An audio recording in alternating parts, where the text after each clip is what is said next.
Thank you very much, Nuna. It's such a pleasure to be back here at Space Mastery. So let's jump in here right now. My talk is going to be an overview, a brief overview, as much as this is possible in 25 minutes of the space economy, and then also touching upon the topic of investing. As like Rick, I'm a venture capital investor in space through my firm E2MC Ventures. Well, I don't have to say too much about this slide. This is my intro slide, but Nuna has done a fantastic job outlining my various roles. So my main role is being a venture capital seed stage investor in space companies.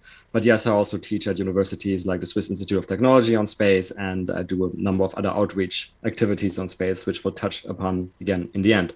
But let's talk about the space economy. This is what we're here for. Right. So why is space so exciting right now? And actually, Rick has touched upon some of these points. I mean, a lot of it is about the substantial cost decreases. And like was explained, we were previously substantially in a cost plus regime, which really wasn't very helpful.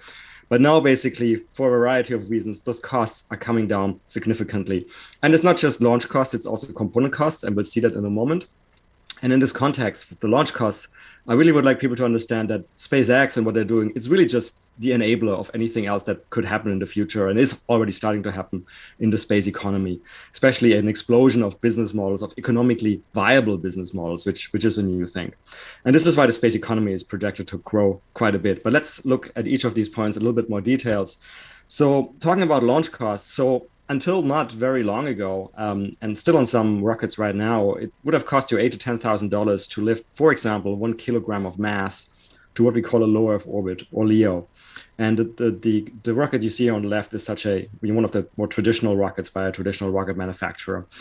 In the middle, you have actually, those are the boosters of the Falcon, of SpaceX Falcon Heavy landing. And if you take an entire Falcon 9, SpaceX Falcon 9, you can theoretically achieve a cost for this 1 kilogram to low Earth orbit below $3,000. That's if you take the entire rocket. If you share with other people, it's currently $5,000, but it's still significantly cheaper than the competition. And then on the right, you have what may be in the near future. And this is the Starship. So this is the upper stage of SpaceX's new rocket stack, the lower half being the booster being called Super Heavy.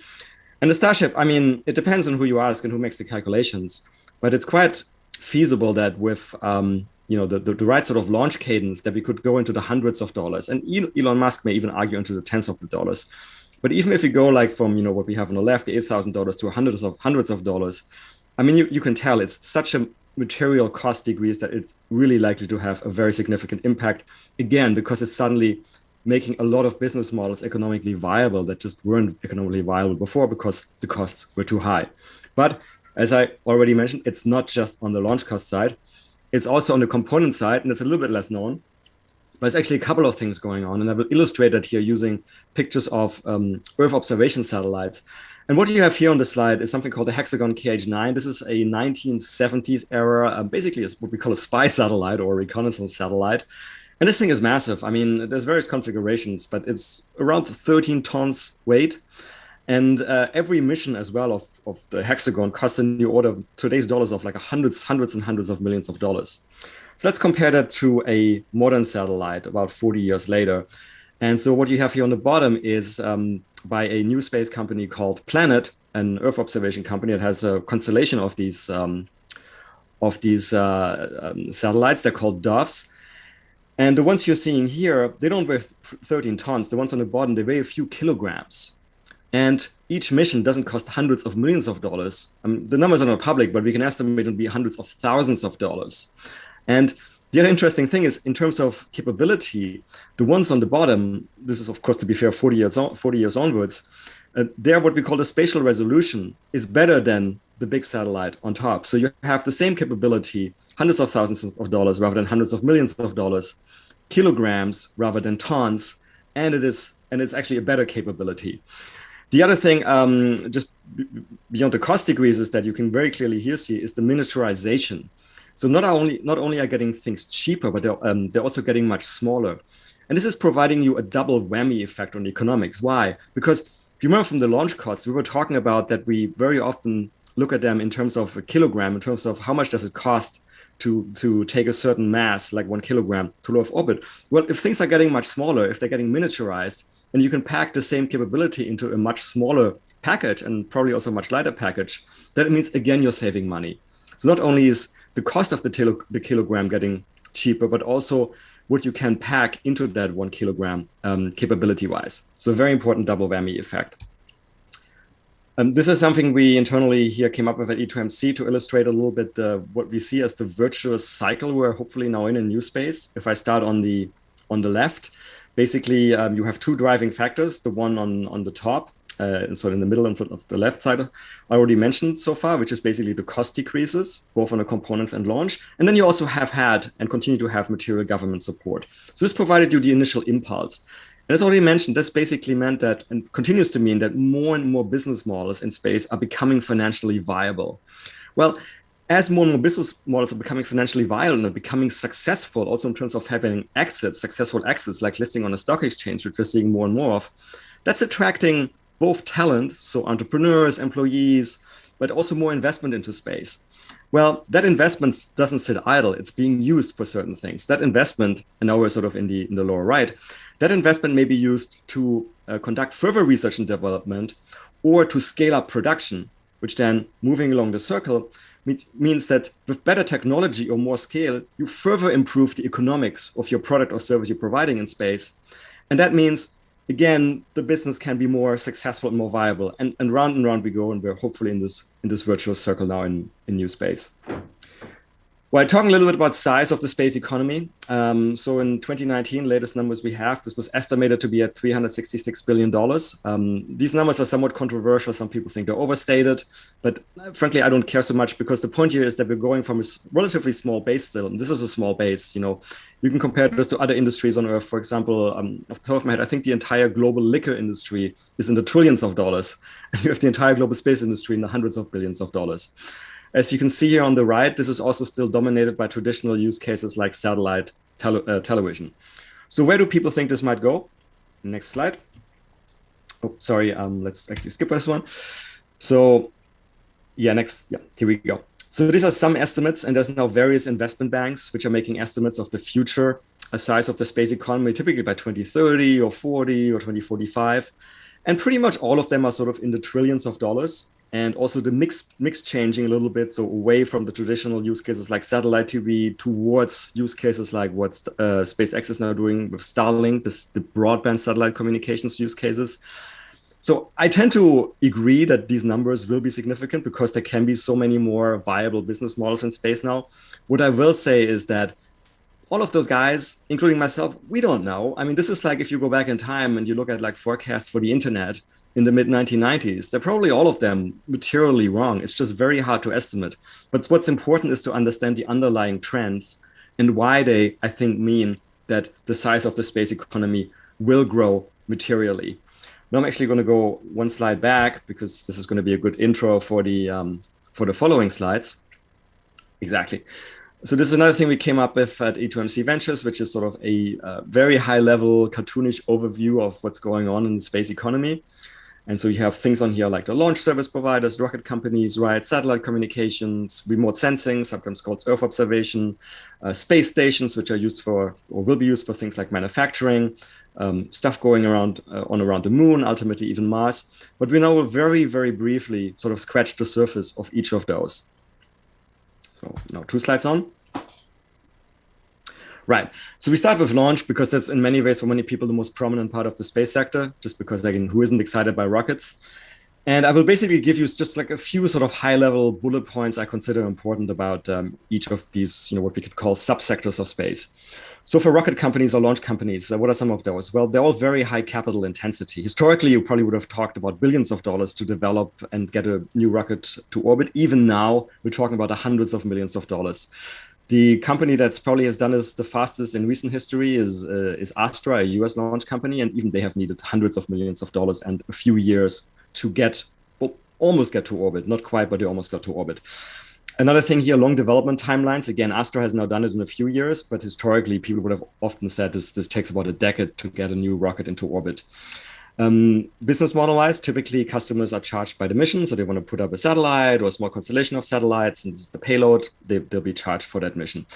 Now, this is a very competitive field, excuse me, almost certainly driven by the success that SpaceX started having. A lot of people jumped onto that bandwagon. And wanted to create and want to create new rocket companies. So in our internal database at E2MC, we have about 200 launch companies.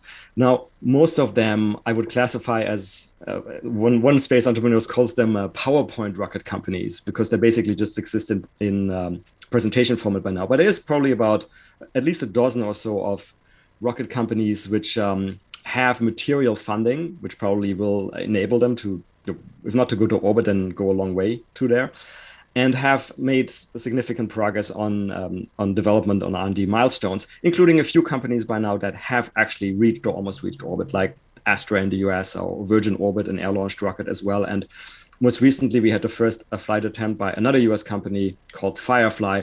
They unfortunately had to abort after a few minutes, but they'll certainly try again very, very soon. Okay, moving on to the next subsector. And this is basically what I'd call spacecraft and components. Spacecraft is sort of the generic overarching term for anything that flies in space. Could be it could be a space station as well, for example. But the biggest class is what people would call satellites. Those are also spacecraft that fall under spacecraft. And what kind of businesses can you have there? Well, you can be what's called a system integrator, which basically means you're putting the entire satellite together, just like a car manufacturer is putting an entire car together. But you can just make also just components, important components of a satellite. And those could range from very prominent components like the propulsion system, right, that actually allows the satellite to move, to much, much smaller components like, for example, reaction wheels. And sometimes these satellite integrators also offer actually mission management of the satellite as an additional service. You're typically charged, basically, as you can imagine, by the component or by the spacecraft. There is basically a number of legacy players or who have been around for a long time in this, like the big aerospace majors like Lockheed or Raytheon or Honeywell in the US, or like Airbus and OHB or Thales Alenia in Europe. And there is a number of newer companies which tend to focus more on smaller satellites like CubeSats or small sats, so satellites that weigh like a few kilograms up to like a few hundred kilograms. And I'm giving you a few names here. And again, they exist all over the world. So on to the next subsector, very prominent one. You've seen historically the most important one, satellite communications. And there's actually a number of business models within satellite communications. So one, you have the broadband communications, which enable you basically to receive broadband internet. You can do things like we're doing right now, like a video call using that. And the most prominent constellation that's proposed there, and not proposed, there's over 1,500 satellites in space right now, I think, is SpaceX's Starlink. Then you have OneWeb, which has received a lot of funding already, including this year. Project Kuiper, which is owned by Amazon and Telesat in Canada, and a few others. So this is on sort of the high bandwidth side, if you will. Then on the other end of the bandwidth spectrum, you have the constellations focusing on Internet of Things. So this is if you connect, as the name implies, lots and lots of things. And it could be things like containers or cars or cruise ships or oil platforms or wind turbines in a remote location or sensors in agricultural fields. So this is very low bandwidth. Typically, these sensors only send, sometimes only one message a day, and a very short message, kind of the equivalent of a text message on the phone. So very, very low bandwidth, hence very different satellite sizes. You can use very small satellites, very different architecture. And there's already a number, probably around 24 proposed constellations we're tracking at each. This is also becoming quite a competitive space. Another thing you need in satellite communications is so-called ground segments, where you actually receive the data from space. And there's a number of players in that. And of course, you need components as well. So you can think of most prominently, probably easy to think about, is antennas, but then there's all sorts of other equipment like modems and user terminals and so forth. There's a few other emerging business models in satellite communications, like so-called data relays, where you collect data from various places and then in space and then propose to send it back to Earth in one beam. This is supposed to avoid data bottlenecks. But we don't have really time to go into detail here. But one overarching point I want you to take away from this here, this is sort of like high risk, high reward in the sense that especially the constellations, so where you propose to put an entire constellation of satellites in space, like SpaceX's Starlink, which is supposed to consist of many thousands of satellites, it's very capital intensive, right? The total Starlink investment is still tagged at north of 10 billion by SpaceX. But if it works out, the revenue also could be many tens of billions of dollars and at a relatively high margin.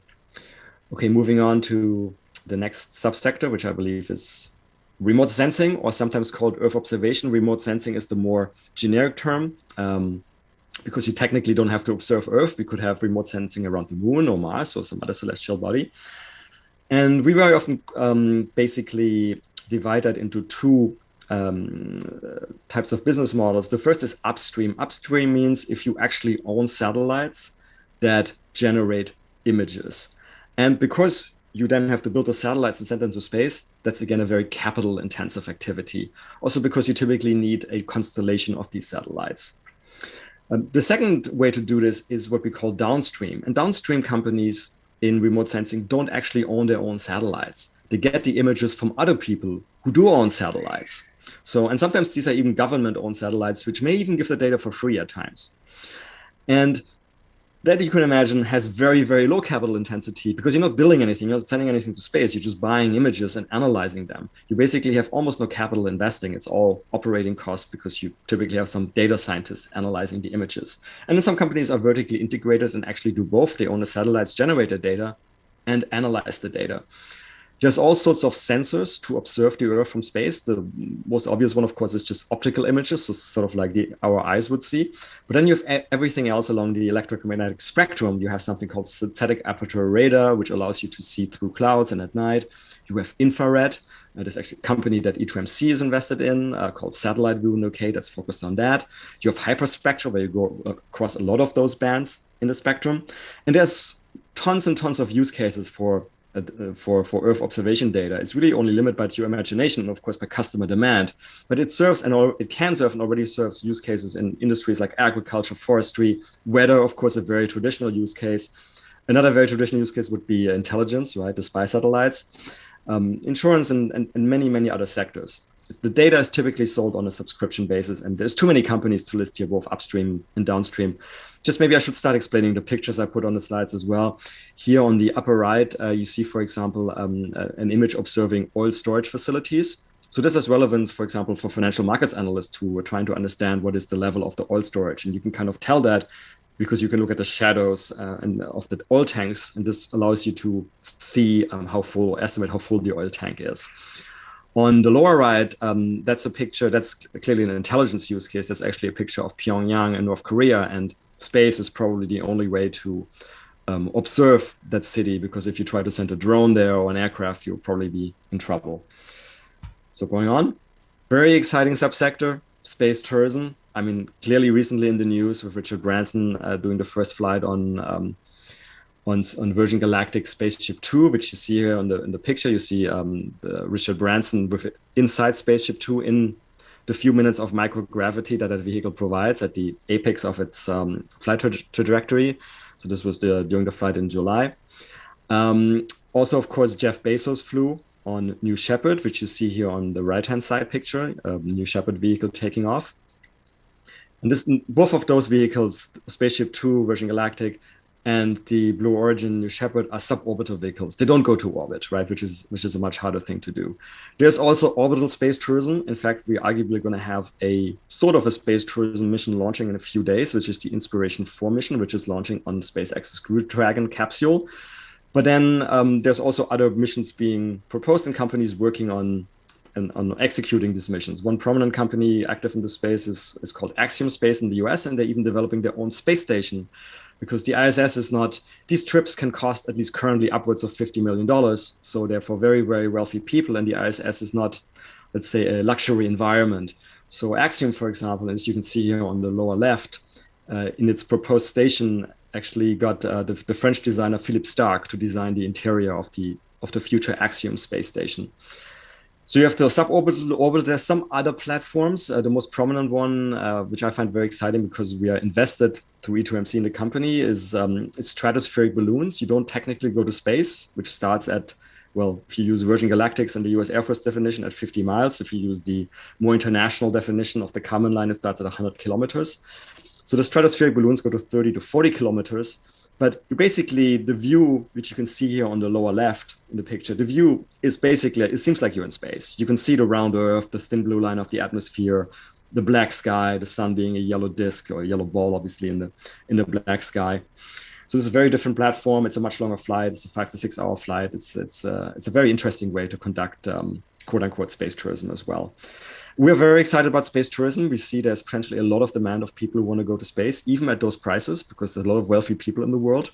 But on the supply side, there is very, very few vehicles which can actually take you near or into space. Moving on, another very exciting field, which is really only now becoming feasible because the costs are finally low enough, is producing things in space. And we've known on a theoretical basis for a while through tons and tons of research we've conducted, like going back to the space shuttle, free flying satellites, and then of course on the International Space Station, that it theoretically makes sense to produce certain things in space substantially because of the microgravity conditions that allow you to do things in space in a better way, or do things in space which are not even possible on Earth under 1G conditions. And those are things like very clean crystallization in 3 dimensions, so crystals, which can be, for example, protein crystals, but also other types of crystals. And this is life sciences use cases. You can also conduct and bind certain materials, which you couldn't, advanced types of materials, which you couldn't do on Earth, again, because you have gravity and the ancillary effects in space on the microgravity. There's no convection, things mix easier. So that has use cases like certain types of alloys, advanced semiconductors, and others, which that would lead into too much detail here. But there's actually a reasonably large range of use cases. And the cheaper space becomes, the more use cases also make economic sense. And again, we already know theoretically of a lot of use cases that make sense.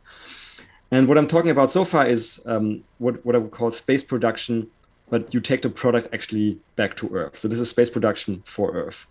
And there's not a lot, but there's a few startup companies in that, one in the US called VADA, and then one in Europe, which E2MC is invested in, which is called SpaceForge in the UK.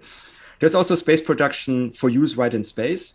And this is, for example, if you want to build up some large structure, which might be too bulky to take in a rocket, but you may be able to 3D print it in space. And some companies like Made in Space, which is now part of another company called Redwire, have been working and continue to work on that. And what you see here on the pictures on the upper right is basically a Made in Space proposed 3D printing satellite, basically 3D printing a truss along which it can then deploy a solar array. And on the lower right, you have an example of a product of an advanced type of material produced under microgravity. Well, on the left, on the lower right, the left picture is a type of optical fiber called Z-blan produced under 1G conditions, and then on the right, so really in the lower right, under microgravity, so almost 0G conditions. And I think you can already optically see, just with your eyes, that the one in microgravity is much purer, has much fewer impurities, which has advantages in terms of the signal this fiber optic cable can relay. Moving on. In-orbit services, this is sort of, there's a number of business models in here. This is basically, as the name implies, if you provide some sort of service for somebody in orbit.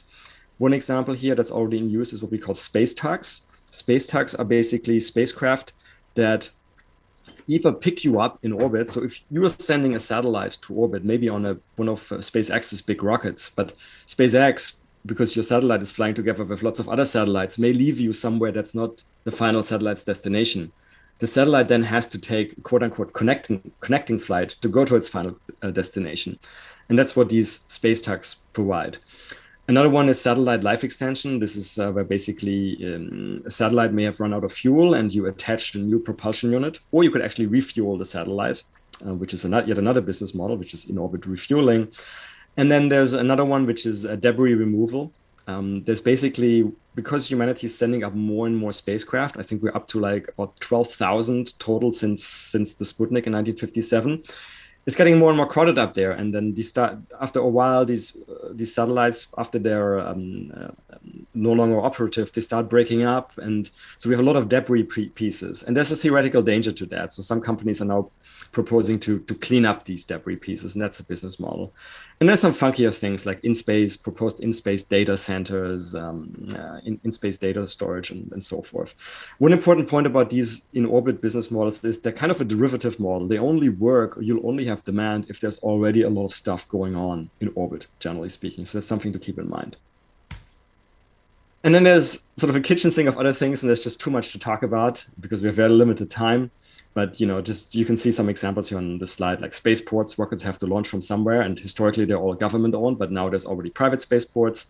There's the whole lunar economy and business model around that. So like getting to the moon, what we call cislunar transport, rovers on the moon, resource extraction and processing on the moon. There might be even stuff that sounds very futuristic and funky, like space entertainment. There's people proposing like, robot car races on the moon and things like that.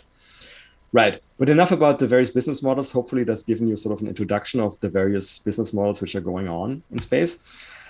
And the only last thing I want to leave here with you is that, again, I think we're very early on here. We often compare this to where the internet was in the mid-1990s, that the big trends are there. There are beginning businesses that are exploiting these big trends, primarily the cost decreases.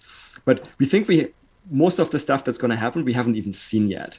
And we compare this to the internet also in the sense of like, well, if you were in the mid-1990s in the internet, like Facebook, Uber, Tinder, Airbnb, all of those companies weren't around yet. They're all enabled by the internet, but people hadn't thought about them. People hadn't started them yet, but they all still came.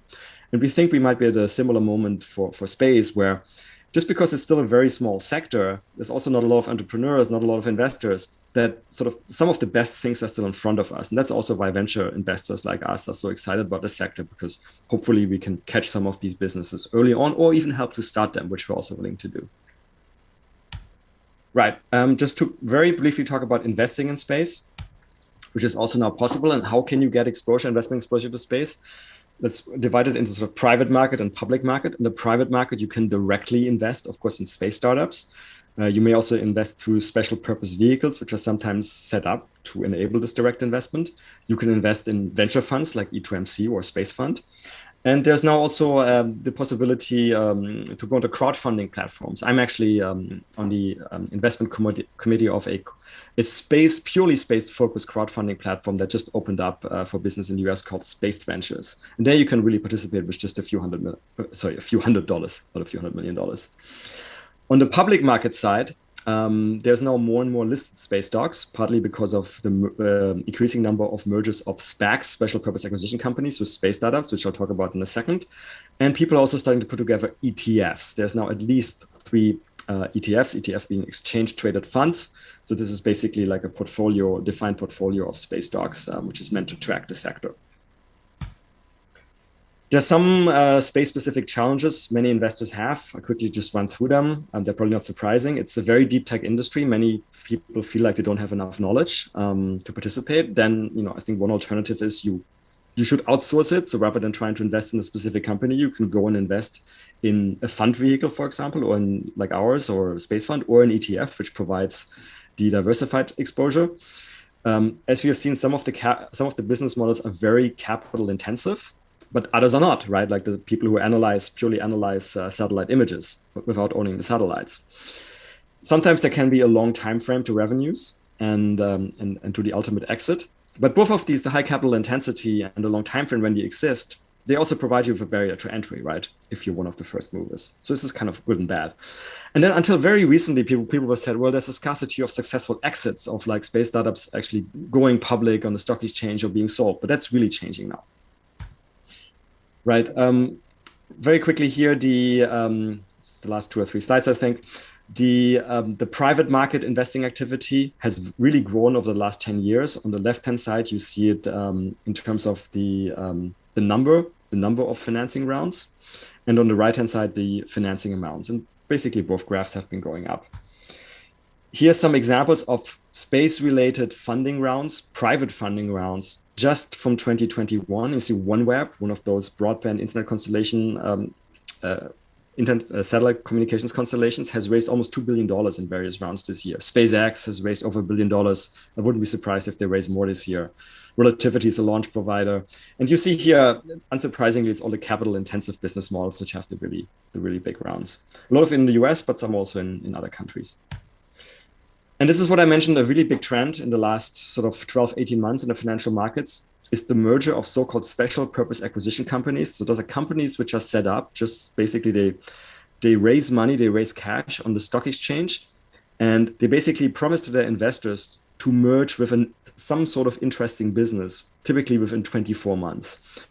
And a number of these special purpose acquisition companies, SPACs, have executed mergers with space companies.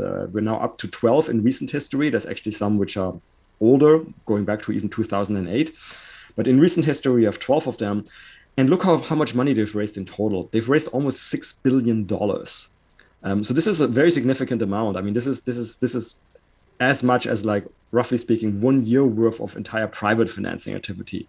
So the SPACs, and they have some controversial elements to them as well, but they have, it's really, there's no doubt that they have raised a significant amount of money for space and have funneled that into the space economy. And if we track them, this is basically an internal index we use at E2MC. The red line here is a space index of publicly quoted space companies, including all of these SPAC merger companies. The blue line is the NASDAQ, and the green line is the S&P 500. You see that sort of from late 2020, space has really outperformed a lot. It's kind of funny. It used to track until a certain point of time the S&P 500, and it seems sort of in late 2020 it decided, well, no, it should really track the NASDAQ. Very briefly, some further resources if you want to get even more familiar with space. As Nuno mentioned, I have my podcast, the Space Business Podcast. It's on every platform.